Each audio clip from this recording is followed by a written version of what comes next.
we are good to go. Okay, okay. I think my audio is visible. Video is still not, right? Fine. I'll just start Yeah, it. audio is there. Video is not there.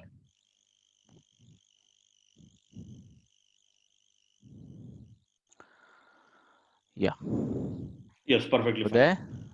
Yes. Okay. So, good evening, Raj sir, as well as good evening, all the participants. So, welcome to a very wonderful session that we are going to have ahead in front of us. Okay, wherein Bijit Gurau sir, the SP of Nagaon district in Assam today, he is going to be present along with us in a very valuable discussion wherein he will share his thoughts on the challenges that are he is facing in the northeast and generally all the police etc is facing in the northeast. Okay, so maybe he will take another 3 to 4 minutes to join us. Okay, I just had a call with him 3 minutes back. He will be joining us within, say, 3 to 4 more minutes at 9:03 or 9:04. That is what he has conveyed. So till then, let me take this opportunity to convey you about this initiative that we are having. So few of you are attending this initiative right from the first session that we started on 1st of June, and I can see many of you are new here today on this Zoom platform as well as on the FB also. I am seeing it. So, friends, this is an initiative started by Kukan's Wisdom Academy from 1st of June. So, first, let me tell you about this initiative, then about the academy. I will share it with you. So, in this initiative, right from 1st of June, we are calling some senior officer from different services, maybe IAS, IPS, IRS, IRTS, Indian Defense State Service, Indian Railway Traffic Service. So, all the different services which are through to which aspirants are recruited from UPSC Civil Service exam. And these officers, senior officers, almost 10 plus years experienced, and few of them were new or comparatively young, like Abhijit sir, who is just being selected in 2014. So generally 5 plus years of experience, they are coming and sharing their actual working experience with the students in terms of what challenges they are facing. Also, they are also sharing some tips with respect to their preparation strategy, which they find are very much useful for their preparation. And but the main focus is certainly upon their challenges in the services. Okay, and this topic is always designed in such a way that it relates to some or the other topic of your UPSC syllabus. So today's topic also is certainly related with your internal security thing in your GS mains paper. So Abhijit sir will be no, really nice to speak on that particular matters. Now, something regarding the academy, Kukan's Wisdom Academy. Kukan's Wisdom Academy is an academy located in Pune, which is totally into UPSC guidance. So, full focus on UPSC guidance. So, we have n number of courses, right from GS integrated batch, optional batches with respect to public administration, geography, sociology, anthropology, political science, and then specialized batches like your mains test series, prelims test series, essay writing batch, ethics batch that are being conducted for the students throughout the year. Now, majoritarily till this year, we were actually focused on offline training, offline teaching, because that is the philosophy that we believe more in. But this year, we all know that this COVID-19 situation has made online teaching compulsory for everyone. So this year, we are going towards the online teaching mode. So with respect to that, we will be starting our GS batch shortly on first week of August, which has already been announced. So I will be sharing the number of our academy for you. If at all some of you or someone related to you is interested in joining the UPSC GS batch this year, or maybe optional batch, or maybe if you have written your preliminary examination and you want to join the GS mains answer writing batch or essay writing batch, or maybe even ethics batch, you can always no, come and get the best guidance from Kukan's Wisdom Academy. Okay, that I can surely assure you. Okay, I'm getting a message from Gurav sir. Please excuse me a minute. Okay, I will just have a word with him.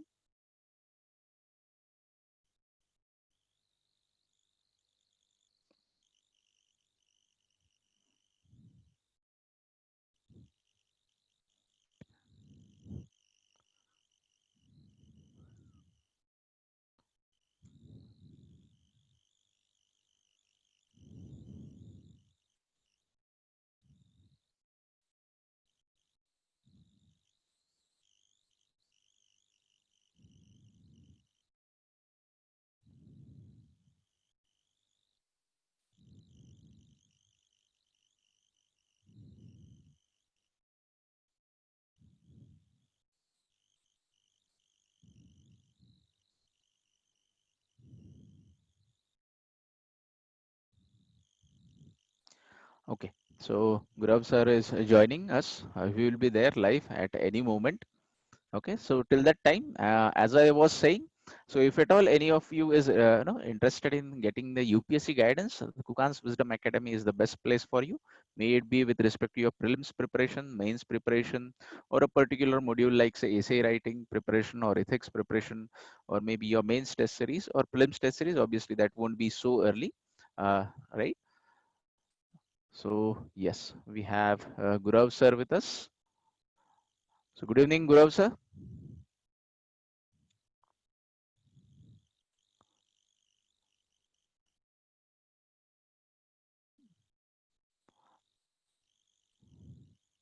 Hello, Abhijit sir. Am I audible to you?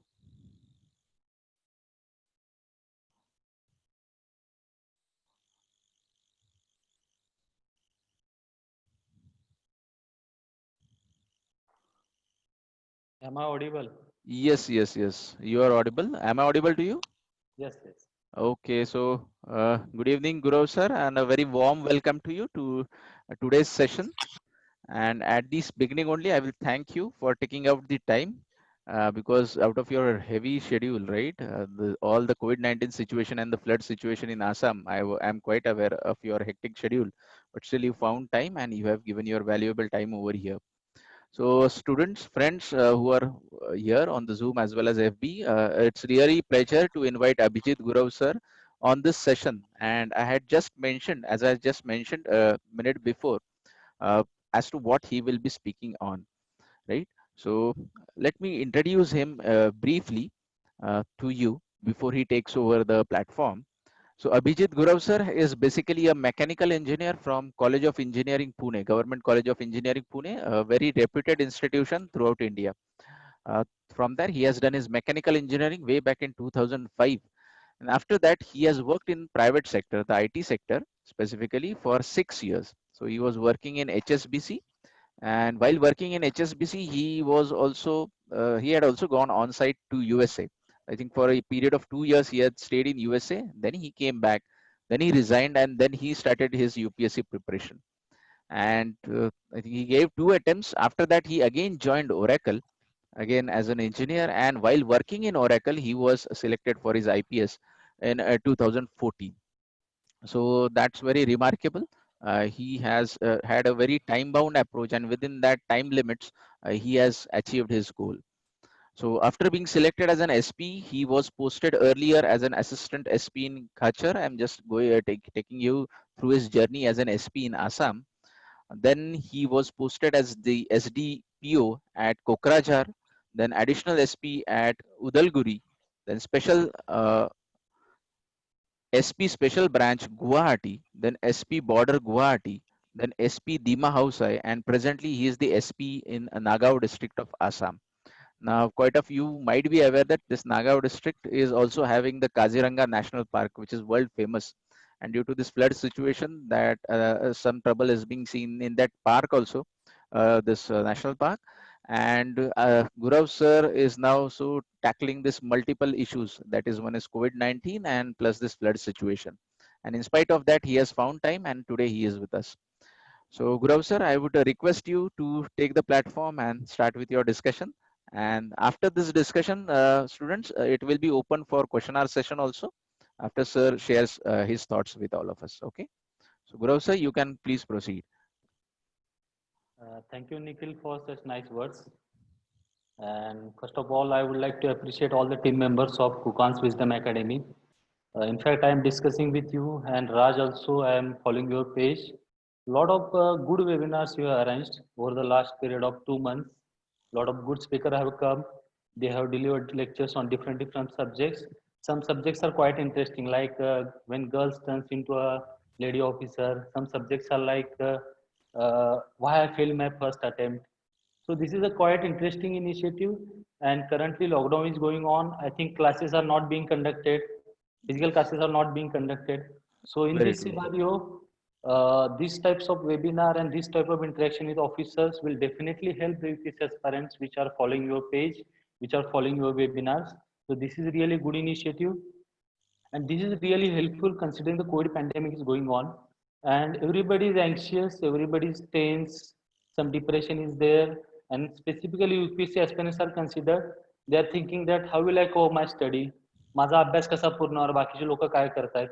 तर ही जी मनामध्ये भीती आहे, हे अशा वेबिनारमुळे, अशा माध्यमातून officers interaction झाल्यामुळे आणि थोडंफार एक सिलेबसचा पार्ट कव्हर झाल्यामुळे त्याच्यामध्ये एक मोटिवेशन येईल. This will create a motivation, this will uplift the moral of people. So this is good initiative. Now taking this initiative further, today I will present seminar, in fact webinar on the subject internal security scenario and way forward, Assam and other northeastern states. So friends, in this webinar I will give the perspective because this is a huge topic and it is impossible to cover every facet, every aspect within 1 hour. So I will try to give my experiences, ground reality as much as possible. I will omit the facts which are easily available over internet, which are easily available in your books, syllabus, notes, etc. So going to the topic, first of all, let's understand what is Assam and Northeast. So to understand Assam and Northeast, we have to look at the geography of the region. So understanding geography is very important because geography is what makes your history and history is what makes your culture. So first of all, we'll see the map of the Northeast. If you have map books with you, तुमच्याकडे जर पुस्तक असेल किंवा फार फार तुम्ही mobile मध्ये Google maps open करून बघू शकता. So if you open Google Map in your mobile and if you switch on the terrain view or Google Earth view, you will see Assam is at the center.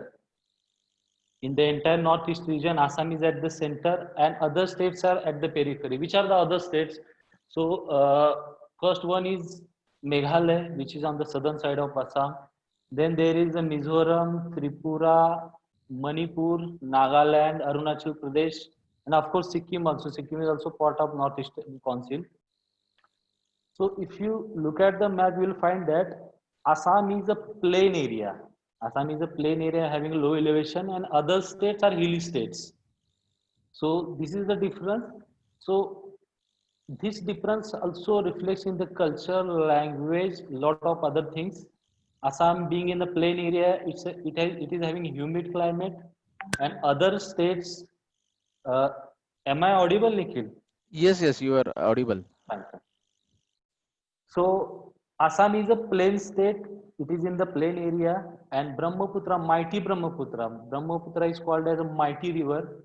If you see the Indian mythology, जर आपण बघितलं तर प्रत्येक नदीत स्नान करायचा सल्ला दिलेला आहे. गंगा, जमुना, कावेरी, नर्मदा, गोदावरी. पण ब्रह्मपुत्र स्नान करा असं कुठलं म्हटलेलं नाहीये. कारण खूप मोठी नदी आहे. It's a huge river. So it is flowing right in the middle of Assam. So Assam is what Brahmaputra river and its area. Then Brahmaputra Valley, then Barak Valley. There is a Barak river flowing through southern part of Assam. So lot of area of Assam is a plain, humid climate, while other northeastern states, except Tripura has a plain area. Many parts of Tripura are plain. So all other northeastern states, they are hilly states. So that is a difference. So hilly states, having hilly state, their climate is different, their food habits are different. Population pattern is different. Assam is densely populated while other states are sparsely populated. In fact, Assam's density is, I think, more than Maharashtra also. It is denser than Maharashtra. So all these give a peculiar characteristics to each and every state. Now considering these hilly states, again Meghalaya has different hills, Arunachal Pradesh has different hills, Nagaland, Manipur has different hills. So every state is a different. So from geography, we'll move to the some important historical event. We'll take a recap of the history of Assam. So what is Assam? You will get feel of Assam while going through his history. So first of all, if you look at the proto-history or history written in some of our texts, this Assam has a reference in Mahabharata also. प्रत्येकाला आपली नरकासुराची गोष्ट माहिती असेल. नरक चतुर्दशी नरकासुराचा कृष्णाने वध केला. So this Narkasur is from Guwahati, Kamrup area. That time it was referred as a Kamrup. And this Narkasur's predecessors, in fact his son, there is a reference in Mahabharata that he has participated in Mahabharata war. Then Kamakya temple has a reference in Puranas. So these all references suggest that this region has a connect with rest of the India during the prehistoric time, during the very ancient period. Now, if you move forward, we have a 6th century kingdom of Bhaskar Varman. It is mentioned in our historical text. Even before that, we have a reference of Kamrup or Guwahati in Samudragupta inscriptions. So this is again one reference. Moving forward, we have one major development in the history of Assam, that is 12th century formation of Ahom kingdom. So this is a very important development. He development खूप महत्वाची आहे because this Ahom kingdom, which was formed by King Sukafa, this kingdom ruled Assam. This kingdom was in Assam for several centuries till 1826. It was there for 600, 700 years. This has a profound impact on the political, socio-cultural, and economical life of Assam. So this is a important thing. Those who are the student of history, please remember about this Ahom kingdom. And then there were some other kingdoms. I will not go into much details because we have less time. So this is the important development establishment of Ahom kingdom in 12th century. Then there is a one more important development in 16th century. There was a saint called Srimanta Shankardev. Now this Shankardev, why he is important? He has brought the Bhakti cult. He has started Bhakti cult or Bhagavad Dharma in Assam. And he was a contemporary of Namdev in Maharashtra. What Guru Nanak did in Punjab, he did there. Then Kabir was there in Northeast. Chaitanya was there in Bengal. So at the similar time, he has started a Bhagavad Dharma or Bhakti cult in Assam. And he has a profound impact on the cultural history of Assam. He is not just only saint, he was a poet, he was a social reformer. He has written many drama, he has invented many musical instruments, he has invented many dance forms. So he was an all-round person and he is a very respected saint of Assam, Srimanta Shankardev. And I will have to proudly say that his birthplace is in my district. Currently I am serving in Nagaon district, his birthplace is in Nagaon district. So again, moving forward, we have another important event in the history of Assam. I am referring Assam continuously because of its population pattern, because of its plain nature. More historical evidences are available about Assam, and we have less historical facts, evidences about other states. So moving forward, we have very important event, that is the Battle of Saraighat, 1671. Now, what is this battle and how it changed Assam's fate in the future? This battle was fought between mighty Mughal forces and Ahom forces commanded by Bir Lachit Borfukan. Now this is very important development. Remember the year 1671. आता याच वेळेला आपल्याकडे छत्रपती शिवाजी महाराज मुघलांशी लढत होते. त्यामुळे हा event फार महत्वाचा आहे. Mughals were mighty. They have all sort of army with them, naval forces with them. They attacked Assam and trying to take over all the Ahom Empire. But they were put stiff resistance by the Veer Lachit Barfukan, and he fought with them not one to one because his strength was not equal. He fought with them with diplomacy and with guerrilla warfare.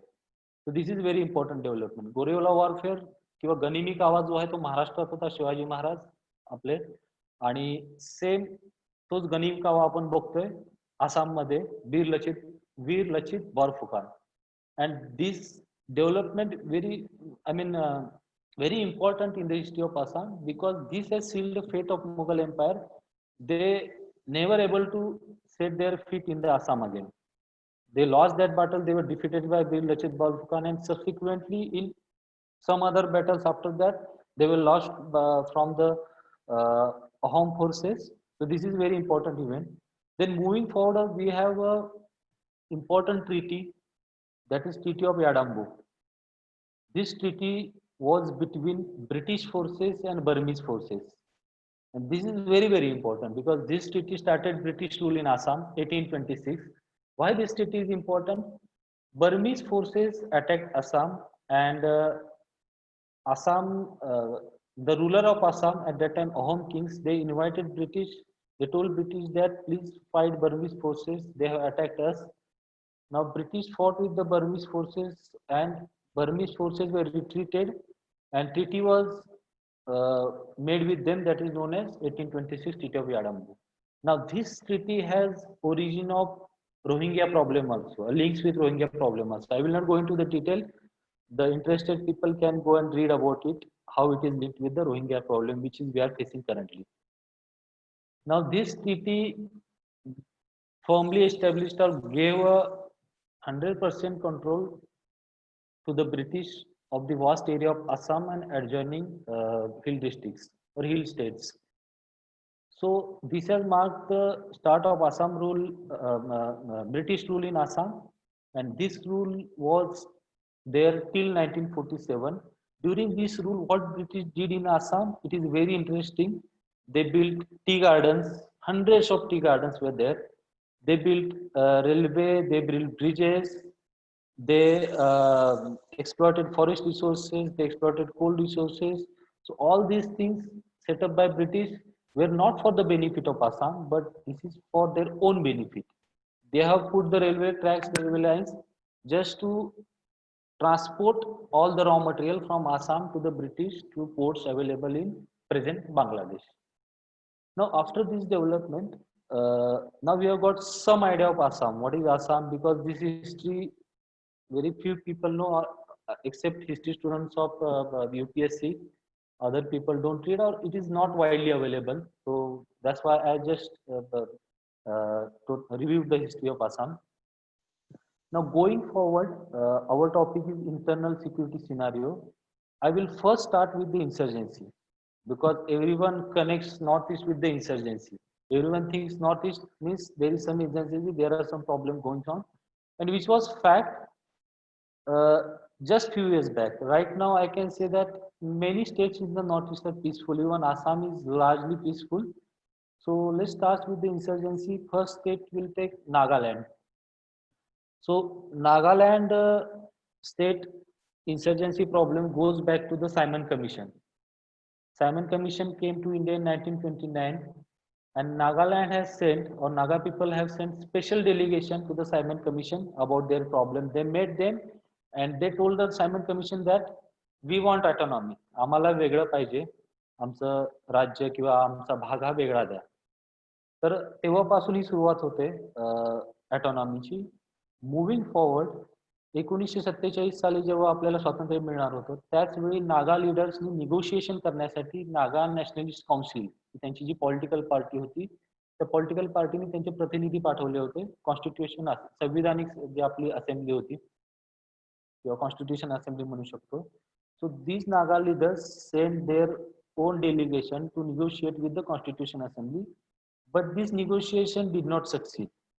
Just one day before our independence, 15 August 1947, Naga people have declared their independence. Naga people said that we are autonomous, we are separate, we are independent, and that's how insurgency started over there. Our people were there, our army was there, our administrative machinery was there, and at the same time, Naga people. Now this is very interesting. Naga people declare their independence. Who are these people? Whether they have support of the masses or whether few villages declare their independence, that is a debatable topic. That's a different thing. But history tells us that Naga people have declared their independence, and that's how the insurgency has started. This insurgency, Naga Nationalist Council (NNC) has carried forward up to 1975. In between, in 1963, Naga was declared as a state, but this did not satisfy the aspirations of the people over there, so insurgency continued. But in 1975, there was Shillong Accord. This accord was signed between the NNC leaders and then Prime Minister Indira Gandhi. So this accord gives some peace, but it was a temporary. Again, some sections of Naga under the leadership of organization called NSCN, National Socialist Council of Nagaland. This again started the insurgency over there, and this organization has called Mother of all insurgency. Why this is called Mother of all insurgency, we'll come back to it. So this NSCN has started insurgency over this. This continued till date, there were two factions of NSCN, NSCN-IM and NSCN-K. So there is a one positive development, but in between, in 2015, these two organizations have signed peace accord with the government of India, and government is doing negotiation with NSCN faction, and we hope that negotiation will be complete soon, and we'll see peace in Nagaland. But currently, insurgency level is not that high in Nagaland. The way insurgency was there in 90s or 2000, the same insurgency is not there. And why there were so many factions in Nagaland? Why NSCN or NNC was joined into faction? This is a very interesting topic. We'll come back to it. But please remember that Naga is not a one tribe. So that's what mistake we do. We consider Naga as a one tribe. Naga हे 2 डझनपेक्षा अधिक ट्राईबनी मिळून बनलेलं ते area आहे आणि प्रत्येक tribe ही वेगळी समजते स्वतःला. There are 2 dozen tribes in Nagaland. Every tribe considered themselves as a different, and that's why there were so many factions, and that's why it is difficult to achieve peace in Nagaland. And another problem is that they demand Nagalim. Nagalim means bigger state or home of Nagas, and they demand area from Arunachal, Assam, and even from Myanmar. So that is again an issue. Their nationalism goes beyond our borders. So that is the issue. But Naga people, by and large, they have been assimilating with nationalism of India, and hope will find solution soon with the Nagaland problem. Now, next state we can go to Mizoram. Mizoram is located in southern part of Assam. This is a small state having a population of around Mizoram population is 15 lakh. So this is a sparsely populated area, and this Mizoram state insurgency started in 1960. There is a very important and interesting event in the history of Mizoram. The event called bamboo flower blossoming or bamboo blossoming. म्हणजे बांबूला फुलं येणं हा एक event झाला तिकडे आणि that led to increase in number of rats. So rats number increased to eat that flowers, and those increased rats again started eating the grains. So that's why famine started. This is a very interesting thing. So that famine was due to this famine. This organization called MNP, MNF, Mizo National Front, they started agitation against the government. They started agitation against the administration machinery, and that's how insurgency started. This insurgency continued for 20 years over there, and finally peace accord was signed with this MNF in 1986 by then Prime Minister Rajiv Gandhi, and this peace accord led to the formation of state of Mizoram. So Mizoram was formed in 1987, and that somehow ended the insurgency in Mizoram. Currently Mizoram is a very peaceful state. Some small groups are there like Riang, Chakma, so they are involved in some incidents of insurgency or some armed struggle, but largely the state is, by and large, state is peaceful.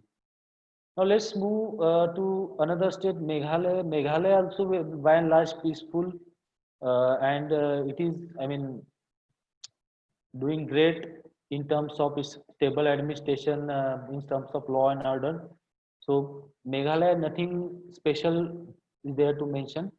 Then again, we can move to Tripura. Tripura also there were problems between tribals and non-tribal population. Tribal population is minority, but currently Tripura is by and large peaceful. The next state we can take Arunachal Pradesh. Arunachal Pradesh, there was a never popular insurgency.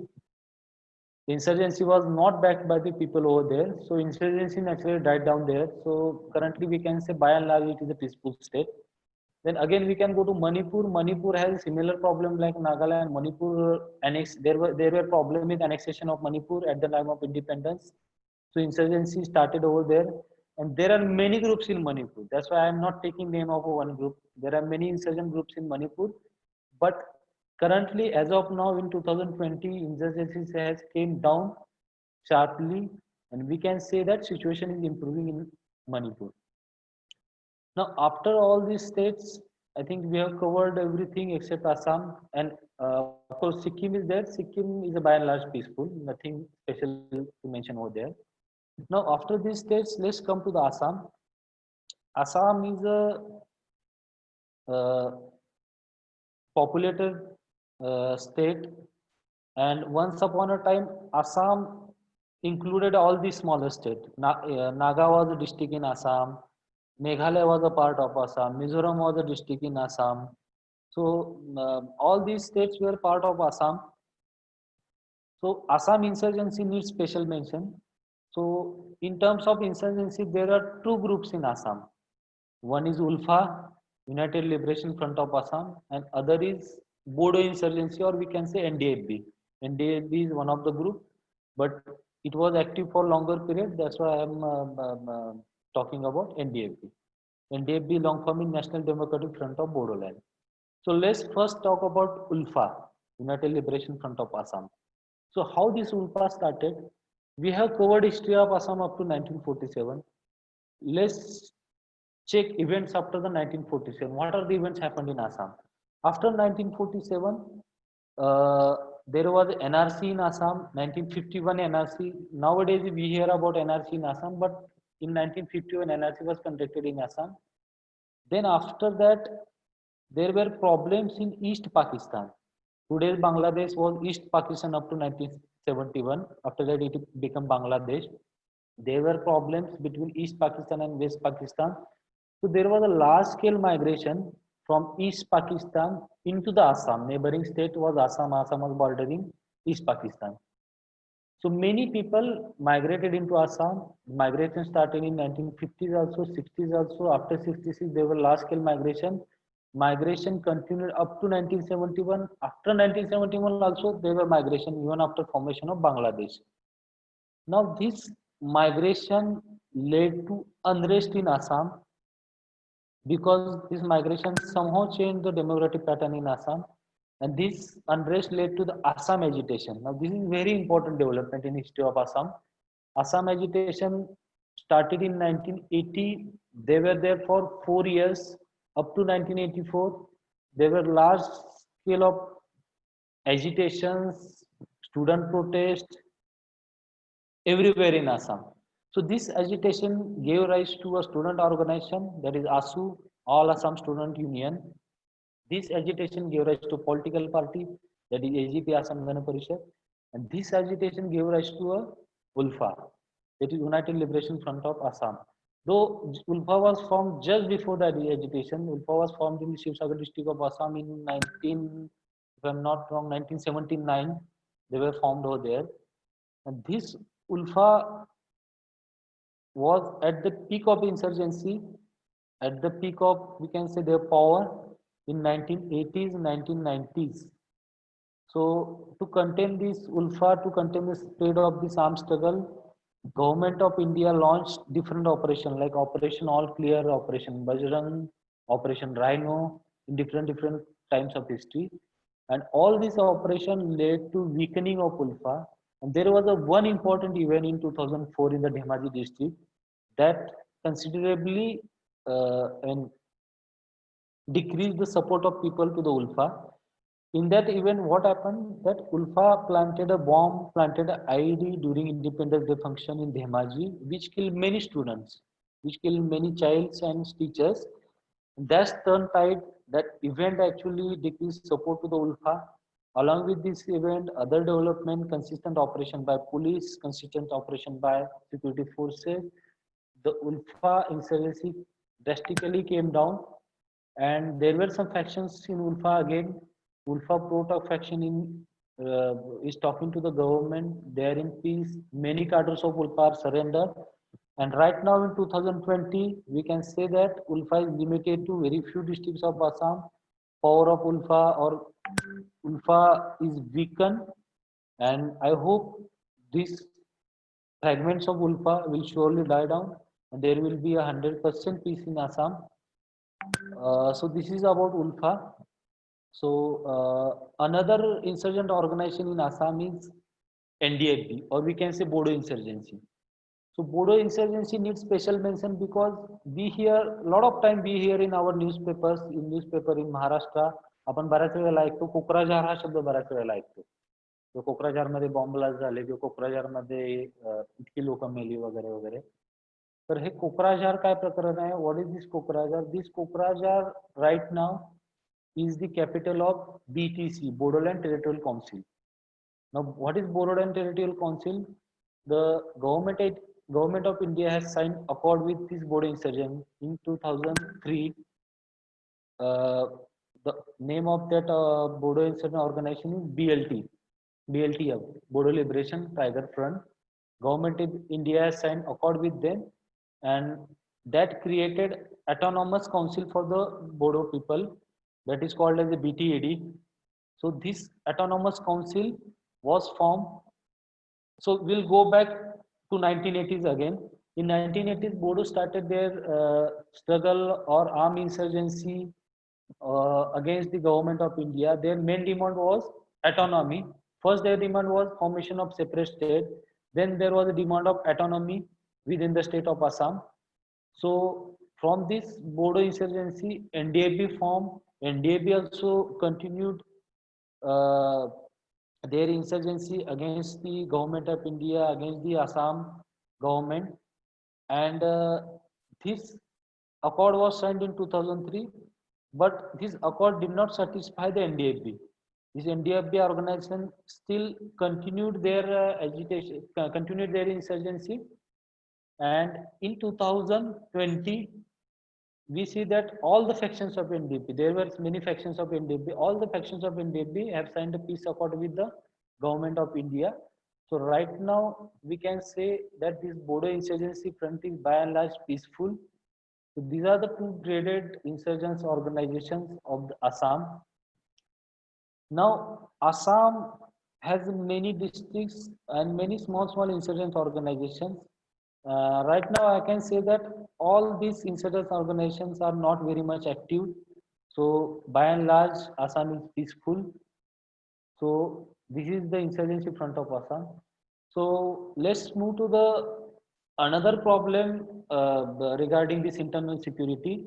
This is a hot topic. Currently discussion is going on about this topic, and there were agitation also, agitation regarding it. So this topic is illegal migration and NRC in Assam. So this topic is very interesting because NRC has produced diverse opinion in the entire country. Everybody is giving opinion. Some are in favor of NRC, some are not in favor of NRC. There were some political opinions, but we'll go into the facts of NRC. What is NRC? We'll see, and we'll see NRC in respect of Assam also. So NRC is basically National Register of Citizens, and this is normally prepared for entire India. So why there was a special need of NRC for Assam? So this has root in Assam agitation. The main demand of Assam agitation was there should be a list of all the citizens of Assam, so that whoever illegally entered into Assam, they can be segregated, action can be taken against them. This was the demand of Assam agitation. And there was the Assam Accord in 1985 between Government of India and representative of Assam. So in this accord also government of India accepted that NRC needs to be conducted in Assam as early as possible. So accord was done in 1985, but this NRC was started in 2010. Now, how this NRC or how this citizenship laws applied to the Assam are different from other parts of the country. In other parts of the country, citizenship is determined if person has come to India before 1951. But for the Assam, this particular year was shifted to 1971. Now, why this year was shifted to 1971? Again, this has root in recent events, that is the formation of Bangladesh. Because of formation of Bangladesh, many people from Bangladesh, many people who were staying in Bangladesh, who felt insecure in Eastern Pakistan, they came to India during that period. So it was decided that the NRC deadline or the citizenship deadline for the Assam will be 25th March 1971. So with this, NRT started in 2010 in Assam. But as soon as NRC was started in Assam, there were large-scale agitation, violent protests. So soon it was stopped in 2010. Then again it was started in 2013 under the monitoring of Supreme Court. And this time when it was started, it was continued smoothly for 6 years. And it was a very scientific exercise was done. Lot of new things, new innovations were implemented in this NRC like family tree and all. And this NRC was finally prepared in June 2019. It was finally published. Initially, draft was published and then final total NRC was published. Now, what is this total NRC? This NRC has a list of Indian citizens who are citizens of India, and another list who are not part of the NRC. So those people who are not part of NRC, they are 19 lakh people. They will be again given opportunity to prove that whether their name should be included in NRC or not. So this exercise took a lot of efforts from the administration side, police side to organize everything, to organize because each and every person was called, each and every person's document were scrutinized. Not only administration was relied on the document presented by people, they verified this document with the available records with the government, available data like electoral list of 1966, electoral list of even before that, even for past period, then NRC of 1951. So this was a huge exercise. It continued for 6-7 years. So this is the NRC. Now again further development after the NRC is CA, or first it was a CAP Citizenship Amendment Bill, then it became CA Citizenship Amendment Act. So I will cover law and order side of CA because I was posted in Guwahati at that time when the large scale agitations, violent protests against CA were started. तर मी त्यावेळेस गुवाहाटीला होतो. तर प्रत्यक्ष हे violent protest जे आहेत आणि हे जे oppose करणारे लोक होते त्याला काला, त्यांनी जे प्रोटेस्ट चालू केले, रस्त्यावर जेव्हा उतरले त्यावेळेस त्यांना तोंड देण्यासाठी जे काही बंदोबस्त केला होता, जे काही फोर्सेस होते, मी त्याचा पार्ट होतो. I was posted in Guwahati and I tackled all these agitations. So it was a remarkable event in the, I think, history of Assam police, we can say, because we have very successfully tackled all these agitations. If you compare with other parts of country, Assam police has very tactfully and very successfully tackled all this agitation, and we have quickly restored this law and order created by the agitation. So this is about NRC. I think I will stop about NRC here because other problems will take questions, and if you have any issues or any queries, we'll discuss later. Then next issue is drugs abuse or narco crime. I'm specifically mentioning narco crime in the internal security scenario here because you must have heard about golden crescent and golden triangle, these two concepts. So what is this golden crescent and golden triangle? So golden crescent is the area in Afghanistan, and golden triangle is the area in bordering Myanmar, Laos and Thailand. So what is the similarity between golden crescent and golden triangle? So both are hubs of opium production. Sometimes Afghanistan become number one in production, and sometimes this golden triangle area becomes number one in producing opium. So these are opium producing regions. So logically they also produce heroin. Once you produce heroin, you also have to sell this heroin. So how do you sell this heroin? You smuggle into other countries. Now this golden triangle is very much near to the Assam border or border of the Northeast. So logically there were rackets of narco criminals on that side of border. They are trying to push the drugs inside the Assam to different routes, and they are trying to make Assam as a transit state to send the drugs into the other parts of the country.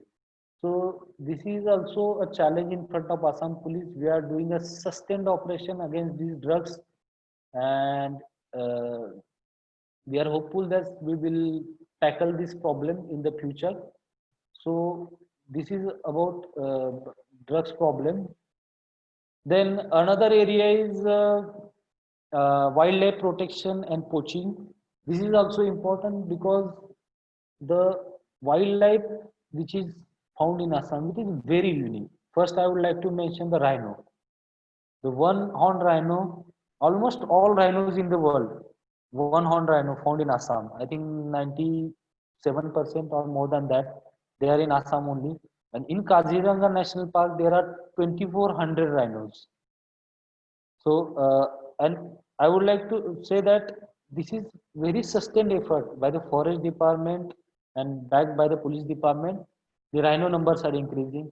In 19th century, start of the 19th century, rhino, if you go through the history of Kaziranga National Park, there were only 18 rhinos left in the Kaziranga National Park. Only 18 rhinos.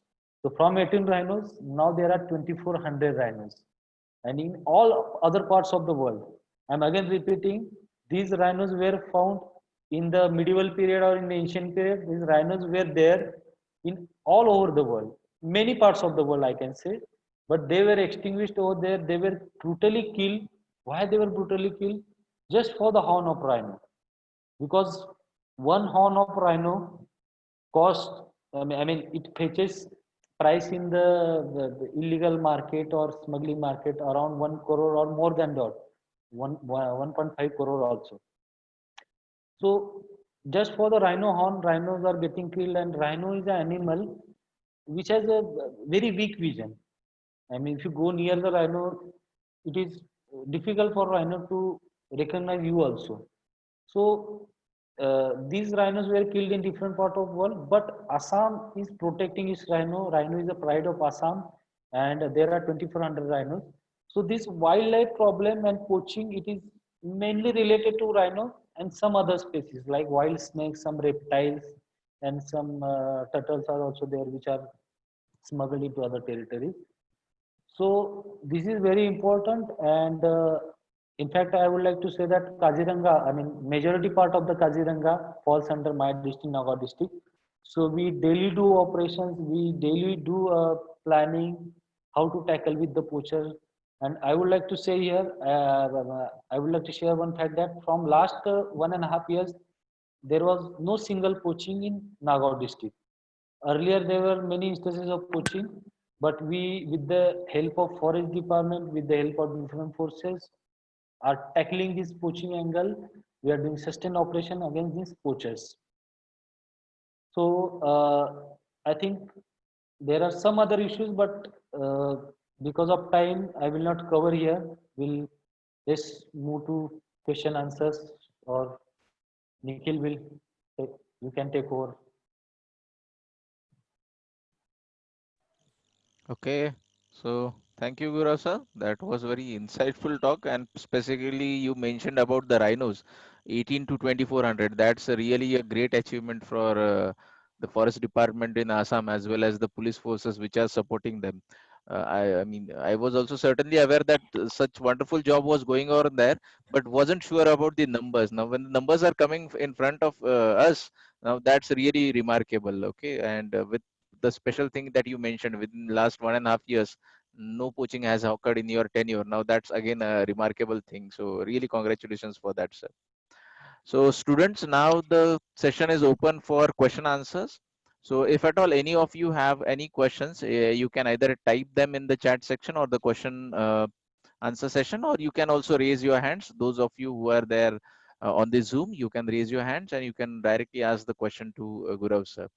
Okay, and others on the FB also, you can ask your questions over there. The questions will be transferred to me through our coordinators. Okay, so Gaurav sir, we have already received a few questions when you were actually sharing your views. So one of our student wants to know, sir, what is your opinion on CAA?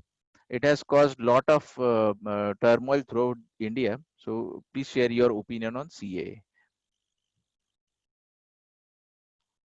Uh, this is rather a very different question. because as a bureaucrat, we don't have opinion. Whatever orders of government are there, we have to follow it. So CA is Citizenship Amendment Act. So government, our parliament has passed this act. So being a bureaucrat, we have to implement it. That is my opinion. Okay, so that was really diplomatic and very bureaucratic. So yes, bureaucrat has to be neutral to the orders of the government, and they have to implement it, right, sir? Okay, sir. Here we have a question asking, what is the most immediate internal security threat for Assam, sir? Okay. As I mentioned that there is a problem of illegal migration, and again radicalism is also a problem. Right now on that front, Assam is safe, but it may be problem in future. So this is one of the things. And other problems I have discussed. Uh, they are not insurgents are not getting support from the people. Insurgency is coming down, but still we are keeping eye on the insurgents because these people are getting support from other countries. So we are keeping eye on them. So that might be an immediate problem for Assam. Those people who have left insurgency, our motive is do not let them go back to the insurgency path. In fact, I would like to share that in recent time, during last 1 year, what I observed that many youths are coming back. Many youths are coming back, and I have interacted with many youths, and I have asked them why you are coming back. आपण इन्सर्जन्सीसाठी बाहेर गेला, शस्त्र उचलली आणि परत काय येत आहे, म्हणजे कुठून परत येतात हे पण सांगू इच्छितो मी. There are camps on the other side of border, insurgent camps. So many people are coming from there. There are some camps in some remote area of forest also. So why they are coming back? They have said that they feel that being insurgent they will get lot of money. Being insurgents they will get a cozy life. They will get everything over there. So when they went over in these camps, they have seen the condition, they have seen the corruption over there, they have seen the how the purpose by which insurgency was started, it was not there, and they are now coming back. So this is a welcome development in Assam. Right, right. That's great to know that disillusioned youth are returning back. Okay, we have a participant, Abhijit sir, Ram. He wants to ask a question. So, yeah, Ram, you can unmute and please go ahead with your question. Hello, Abhijit and Nikhil sir. Kunal. Okay. So I just wanted to ask you one question. First of all, I wanted to congratulate Abhijit sir because he's doing a great job in Assam and we all are proud of him. Okay. So my question is in Assam while doing his work. Okay. So is there any political interference in his work so that the people who is politically involved in this sector, that might be a possibility. So how you handle this situation in Assam? I just wanted to know that. Okay. That's it, Abhijit. This is a very good question, Ram, and I would like to answer this question in different way. I will say that if you implement law neutrally, if you work in unbiased manner, and if you treat everyone with equal, then you will not feel a political pressure. Political pressure is always there. I will not deny it, but you have to be neutral and you have to treat everyone equal. And in every situation, you have to apply your mind. You have to do things in innovative way. You have to apply the law neutrally in unbiased manner, but in innovative way also. So that's how political pressure is tackled. So during my career of last 6 years, I never felt this political pressure. Okay. Great. That's great. And knowing the way Abhijit sir performs, I know him very well. He's certainly the best person to tackle each and every pressure diplomatically. I can guarantee you all that. Yeah. Okay. So, yeah, Abhijit sir, we have other questions coming over here. Sir, it is often said that Northeast is often ignored. suppose if the flood is there in Delhi, it becomes a national issue, but it's not the case with Assam. Is this true? Uh, Somewhat it is true because mainstream media is ignoring Assam, but I will say that there are some reasons that the population pattern, how much viewership you get, all that calculations are there. So I will not go into it, but I will say that government is doing everything. Government is doing 100%. Even being a part of police force, we have to go in flood-prone areas. We have to see the security of all these flood relief camps. So I will say that state government is also doing for its own people, but central government is doing equally good.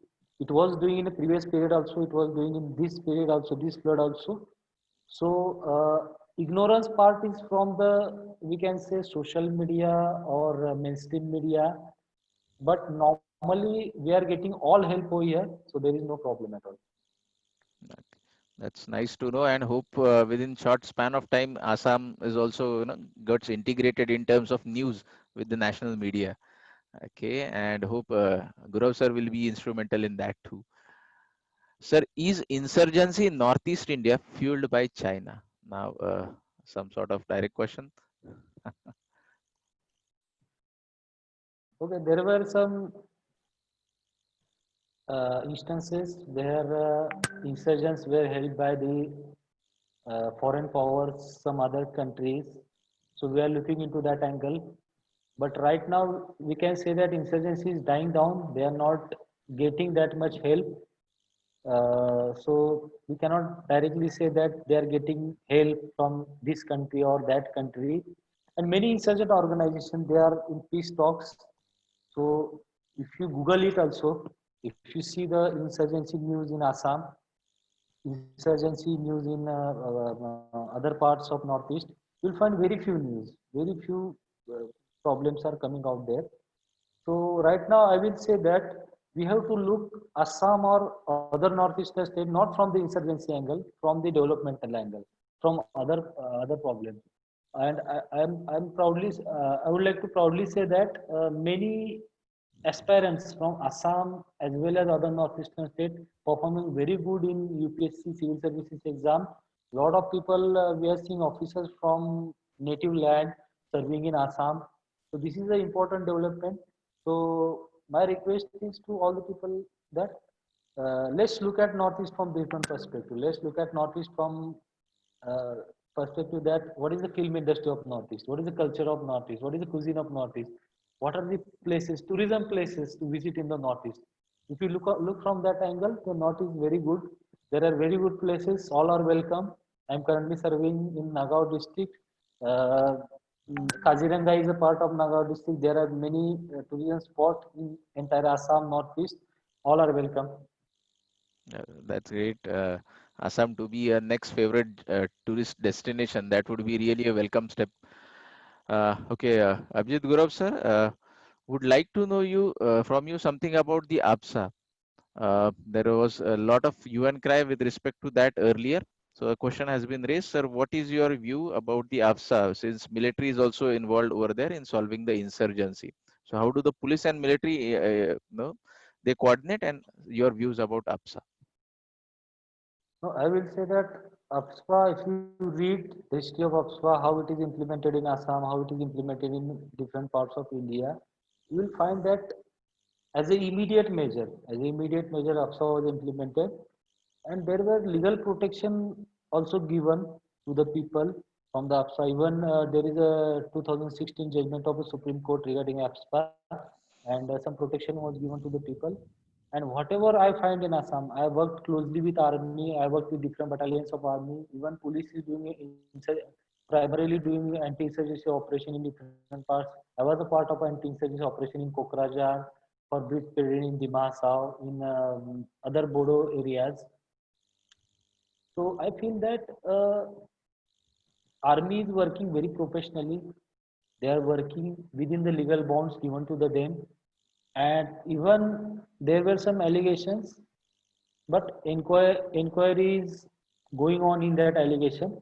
And right now, in last few years, I will say that there were no such cases that APSPA was used uh, in some illegal manner or in some other manner. And even in the past, there were some exceptional cases. So APSPA, whatever implemented in Assam, I think it was necessary at that time. And whenever government will feel that it is now not necessary, now APSPA is not required, then they will withdraw APSPA. So that is my opinion. Okay, sir. Yeah, we have another question saying that is there a sense of alienation in the general populace of Assam? Uh, तिकडच्या लोकांना असं काही um, आहे का भावना? means, from last 6 years, I was working in different part of Assam. So only alienation, some tribes feel that whenever they go to the mainland India, uh, some people say that they are from different countries. Some people say that they are of Nepali or some Mongoloid origin. So that is one of the problem. Otherwise, Assam, I am posted in Assam, and Assam people and many people from other states also by and large integrated with India. And even we visited Arunachal also so many times. Even before becoming IPS, I visited Arunachal, stay there for 15 days. There was no such a feeling in the minds of that people. But rest of India, the other parts of India, they have to change their perspective. That is my opinion. Yeah, right, right. Change your viewpoint and the world changes for you. Mm. That is very much applicable over here. Very true. So we have a question asking, sir, yeah, in comparison with your engineering career, how is being an IPS officer? This is a UPSC type question, UPSC interview question. Huh? I will say that being an engineer, you contribute in a technical field. You contribute in the field of technology, IT, engineering, or whatever your engineering background is. So I was contributed first in mechanical field, then I was contributed in the IT field. So while working in the private field, I experienced that people to people contact is very less. You are doing your job, but your contact with other people is less. And while working in a government, we have a contact with many people, and we get satisfaction when we solve their problems. That is the biggest satisfaction you get in a government job. Also in government, if you see my 6 years career, I was posted in the 7 places. So that is also there. If you are fond of new experiences, if you want to take new experiences, if you want to see new places, then I think government job or this civil services is a good place for you. Right, right. That's nice to know. Sir, was IPS your first attempt or were you thinking of IS also? I gave my preference as a IS, IPS, IFS because everybody was putting like that only. I didn't know about these services. So after getting IPS, then I did not appear for the exam further because I felt that this is a good service. It suited me. Some it might not suit someone. Some people are coming into IPS, then they are going into IRS. Some people are going into IRS, then they say that the service doesn't suit me. I need to go to the IPS. So it's perspective of everyone how they look at the service. But I will say that every service is a powerful. Every service gives you a different perspective. So my suggestion to all the aspirants, my suggestion to all the people that listen to yourself, talk to the people who are in the service, but don't copy just your preference like I copied at that time. I didn't know you have a internet, you can interact with a lot of people now, you can read a lot of blogs, you can follow a lot of pages, you can discuss with other people. So my suggestion to all the people that I will not say that this service is good, this service is bad, this is everybody's perspective, but discuss with everyone and finally decide what is your own preference, which service suits you. And that doesn't mean that to be IPS you have to be tall, 6 feet, you have to have muscles. It is not like that. IPS is also it's all about applying your mind, applying your brain. It is all about controlling people. So keep in mind that perspective that all these services demand your mind. All these services demand how you apply your mind, how you solve it. It is all about problem solving and taking the quick decisions. So that is my opinion about it. Yeah, very true. I mean, just go into the service which suits you, and there are many techniques to identify that.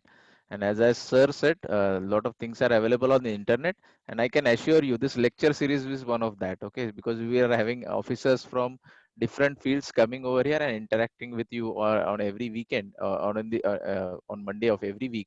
So from here also you can get a glimpse of different services and apply whether it suits you or not. Okay, so students, you can use this platform also for that.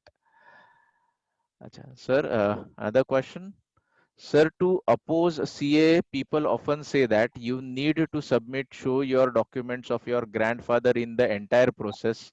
From where will you bring those documents, etc.? Sir, what will be your opinion in this clause? Now this is a administrative question. This doesn't apply to the police.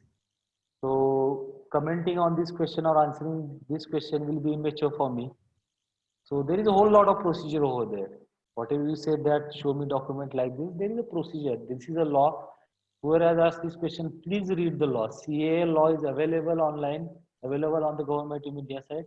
You can read all the procedure, what are the provisions given in it, whatever it is there. And to all the UPC aspirants, I would like to say that uh, to clear UPSC, you have to be one step ahead. You have to be one step ahead of all these things. Whatever things are coming over there, all these news channels, the mainstream media, I will not comment, I will not criticize anyone, but you have to go beyond it. Whenever there is any news about CAA in mainstream media, please go and read the CAA Act. Please go and read. Or just read the highlights of the act. There are standard newspaper available, standard news sites are available. Please go and read that, then make your opinion. Because anything is there, there are political sides. Anything which is 100% good, if it doesn't suit some political ideology, they will create some negativity or they will create some positivity to negative idea also. So that is there in the world. So don't go in these traps. Just read all these facts. This is my request to all the aspirants. And as far as I can say, watch DD News. It's better channel. Normal news, nothing else. Very true. I mean, that will be the most valuable suggestion today by Abhijit sir. Truly, sir. Sir, could you share any of your experience of tackling insurgent? So maybe I think the viewer wants to know your actual experience in some raid, etc., with respect to the insurgents. Uh, I could not reveal the details much, but I will say I have already told in the lecture also in the academy. I came last year. So I will just shortly say that I will not narrate entire incidents. I will just say highlight what is being by insurgency operation, what we do there. So insurgency operations are two types: catching insurgent from town or from village. So that is a normal raid. Whatever shown in the movies, we follow all these things. Sometimes 100% by book, sometimes not by book, because sometimes you feel that house is a kacha house. From inside also they can fire on us. So we cannot take ARD or we cannot take a shield. So at that time our SOP is different. And going inside the jungle, that is one thrilling part I can say, people will say. So going inside jungle is a part of anti-insurgency operation, and I will say that we do hundreds of operations, then we get success in 5-6 operation. 100 times we need to go inside the jungle. Going inside jungle is altogether a different experience. I went so many times in the jungle bordering Bhutan. It is a different thing. So I can only say on this platform about it. Okay, fine, sir. Uh, so it's fine. Now I would like to ask one more. I mean, your opinion. Uh, well, filling the options for cadres. Generally, it has been observed earlier. Now, certainly, the things are changing. That students opt for the mainland cadres more. Since you are there in the Assam and many other no, friends are also there, and they really give a very positive side. But still, I would like to hear it from the horse's mouth. How would you guide the students with respect to the cadres in the Northeast? I will say that it is natural for any person to give preference of his home state first, then state surrounding his home state, because he naturally feels that or psychologically feels that he is closer to his homeland. Now, apart from this perspective, I will say that Northeast, and I will not talk about entire Northeast because I am posted in Assam, so I have experience of Assam. So I will say that Assam Meghalaya, it is a joint cadre. Assam Meghalaya is a very good cadre, and here I will say that many things are there, many crimes are there which you will not experience anywhere else. Like I have said that poaching related things, arms, drugs, and a lot of other things. Insurgency is also there in some areas. So all these things you can experience in Assam only. And in Assam, I can say that every district is different. Every district has a different type of population. Every district has a different type of, I mean, say, some cultural variety is there. So those who want to experience different things, and those who are really interested in policing, because I'm in police, so I can comment about policing only. They can definitely go for Assam cadre.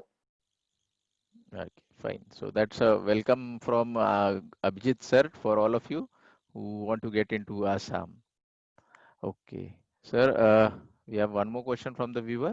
Sir अभ्यास करून करून कधी कधी खूप कंटाळून जातात विद्यार्थी sir जरा याबद्दल सांगाल का?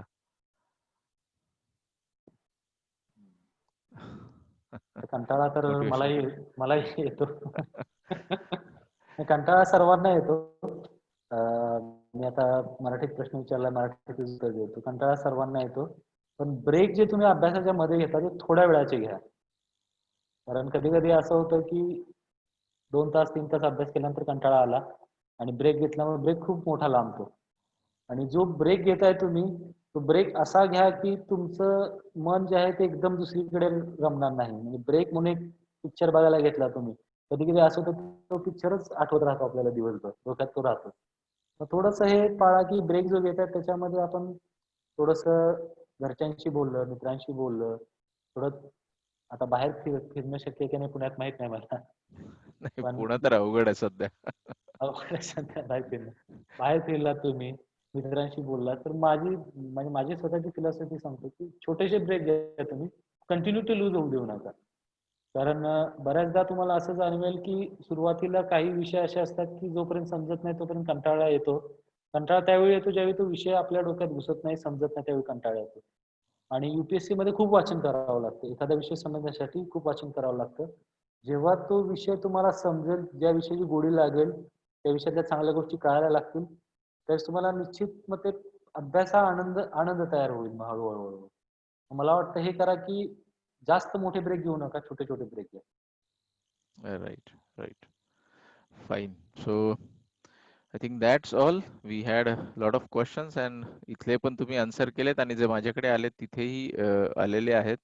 एक आहे sir, how to know how which service suits you? I think Abhijit sir has already answered that question. चालेल. Abhijit sir, one last question. अजून Yeah. एक प्रश्न दिसतोय मला इथे कुठेतरी झूम वेबिनार चॅट वरती. There is one more question. हा. Yes. आव्हानात्मक काय वाटलं आसामात? राईट. प्रमोद शिंदे यांनी हा प्रश्न विचारला की आव्हानात्मक काय वाटलं आसाममध्ये. तर आसाममध्ये मला आव्हानात्मक हे वाटलं की आसाममधील लोक जे आहेत ते पोलिसांकडे जास्त अप्रोच करतात. The people in Assam approach more towards the police and they feel that police can solve their problems. So this is good also and this is challenging also.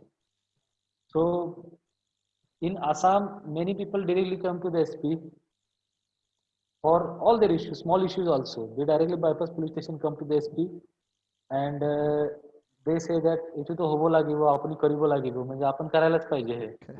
And that is a good also, that feels good.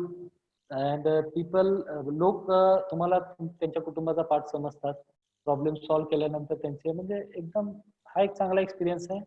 आणि हे आव्हानात्मक पण आहे, मग ती जबाबदारी येते आपल्यावर की त्यांचे प्रॉब्लेम सॉल्व्ह करायची.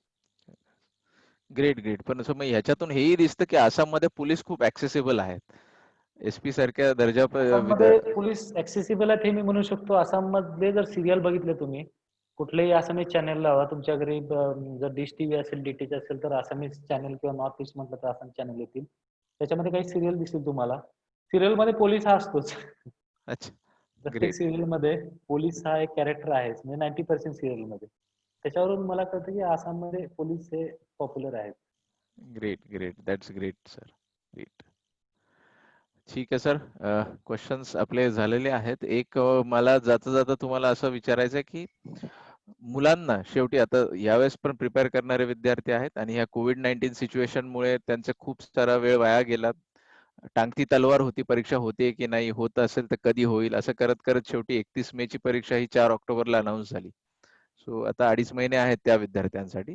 तर त्यांच्यासाठी काही खास आणि जे इथून पुढे अभ्यास करणार आहेत विद्यार्थ्यांसाठी तुमच्या काही ठराविक गोष्टी ज्या तुम्हाला प्रिपरेशन करताना खूप उपयोगी पडल्या, अशा काही शेअर कराल का?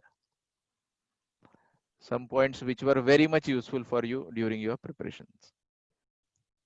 मला एवढंच सांगावं असं वाटतं की बऱ्याचदा विद्यार्थी काय करतात, खूप लोकांशी बोलतात. आणि खूप लोक म्हणजे कोण, की बरेचसे निगेटिव्ह थॉट्स देणारे लोक असतात. बरेचसे लोक असतात की अतिशय वेगवेगळे सोर्सेस सांगतात, जर या पुस्तकातून वाच. आपण 10 पुस्तकं विकत घेतो आणि 10 पुस्तकातून वाचायला जातो. तर मला असं सांगायचं, I would like to tell all the participant that use very standard sources. Using the standard sources for UPSC is very, very, very important. A lot of people are there, a lot of your friends are there. Friends will say to you, this book, these notes are new, these are very good notes, these books are good. So you can explore, that is good, exploring is a good, but keep one book as your source. Keep one book, basic book. For example, NCERT books are there, for history some particular books are there, for public administration, for geography there are particular books. Read them 10 times, 15 times, 20 times. Create your base, and then you can read other notes, then you can go for other notes. What participants do, and even after 6 or 7 years after clearing my exams, I still get call for participants that this is the new book, or this book is published by this person. Okay, no problem, you can refer that book, but first prepare your sources. That is my opinion. And second, that is my suggestion. Second suggestion is that prepare a good group. Preparing a good group is very, very, very essential and crucial. हा माझा मित्र आहे म्हणून माझ्यासोबत अभ्यास करतोय, नको असं. तू करतोय का सिरियसली अभ्यास, त्याला खरंच द्यायची का UPSC, ते बघा आणि त्याच्यानुसारच ठरवा. आणि third trait, what I observed during my preparation time, right now I don't know whether this trait is there. I will give exam in 2023. I will give exam in 2026. I will give exam in 2022. 5 वर्ष आधीच declare करून टाकतात लोक. म्हणजे तुम्हाला exam जर द्यायची आहे तर this is not a rocket science. This is just an exam. Consider this as a professional exam. Don't make 5 or 7 year plans. Make a compact plan, decide your goals, and I will suggest that prepare a timeline. Okay, I will give UPSC on this date. आता 4 ऑक्टोबरला का 2 जे काय असेल ते माझी prelim आहे. After that, what I will do, how will I prepare for the mains? Okay, after mains, what will I do? I will give my 2 attempts, 3 attempts. After that, I will look for the parallel alternative career path. This is also very important. So these things keep in your mind, and keep in mind alternative career path also. This will reduce your depression, reduce your anxiety, reduce your stress. Always keep second path open, alternative career path open. There is no harm and there is no weakness in thinking about it, because 100, 150 people can become IAS, 100, 150 people can become IPS. 60, 600, what is the total number of seats this year? Uh, this year 900 something. 900. So only 900 people can become civil servant this year. So don't think too much. Don't stretch yourself too much. Just enjoy it. Give exam very professionally. Appear for the exam. If you get clear, it is very good. If you don't get clear, no problem. There are a lot of alternative career options are available. Fine, fine. So that was nice to know, and very important. Less books and more number of readings. That's really a key to success, which we also keep on repeating time and again. Okay, so that brings us to the end of the session today. Once again, thank you very much, Abhijit sir, for taking out your valuable time in all the pandemic situation as well as the flood situation in Assam. It's a very hectic schedule for you, but really thankful for you, and hope all the attendants, all the attendees over here, participants over here, they have benefited a lot through the valuable words of Abhijit sir. Now, similarly, we will be again meeting next week, that is next Monday at 9 p.m. Meeting with another officer on this very program of on the line on the duty officer stock series. Okay, the details will be uploaded on our website, that is upscwala.com, and you could get the details of the next upcoming officer. So thank you once again, Abhijit sir. Thank you very much for the session. Thank you very much. Thank you. Yeah, I will be ending the session, sir, now. Okay. Thank you.